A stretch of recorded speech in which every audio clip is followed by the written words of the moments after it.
புரட்டாசி மாதத்தில் வரும் அமாவாசை மகாலய அமாவாசை என்று போற்றப்படுகிறது. ஆவணி மாத பௌர்ணமிக்குப் பிறகு வரும் பிரதமை நாள் தொடங்கி அடுத்து வரும் 15 நாட்களும் மகாலய பட்சம் என்று சொல்லப்படுகிறது.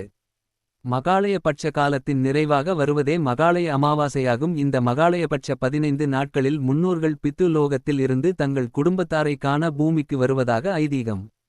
முன்னோர்கள் மகிழ்ச்சியாக இருந்தால் தான் பூமியில் உள்ள அவர்களின் குடும்பத்தினரும் மகிழ்ச்சியாக இருப்பார்கள் என்று சாஸ்திரங்கள் கூறுகின்றன. ஒவ்வொரு வருடமும் முன்னோர் இறந்த திதி நாளை கணக்கில் கொண்டே திதி கொடுக்கப்படுகிறது. அது தவிர ஆடி அமாவாசை மற்றும் தை அமாவாசை நாட்களில் தர்ப்பணம் செய்கிறார்கள்.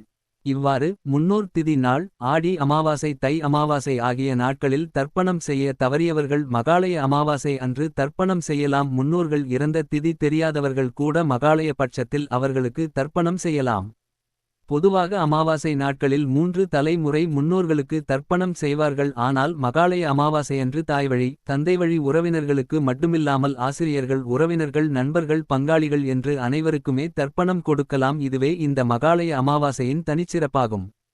மகாலய பட்ச காலத்தில் முன்னோர்கள் அவர்களின் சந்ததியினர் செலுத்தும் தர்ப்பணத்திற்காக காத்திருப்பார்கள் என்று கருதப்படுகிறது. அதனால் அந்த எதிர்பார்ப்பை பூர்த்தி செய்யும் வகையில் அன்றைய தினம் அவர்களுக்கு பிடித்த உணவை படைக்கிறார்கள். பித்ருக்கள் வழிபாட்டில் கருப்பு எள்ளும் தர்ப்பை புல்லும் முக்கிய பங்கு வகிக்கின்றன.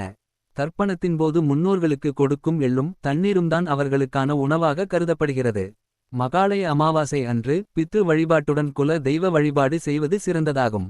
இவ்வாறு வழிபடுவதால் அதுவரை குலதெய்வத்தை வழிபடாத பாவமும் தோஷமும் நீங்கும். வாழ்க்கை பிரகாசமாக அமையும் என்பது நம்பிக்கை.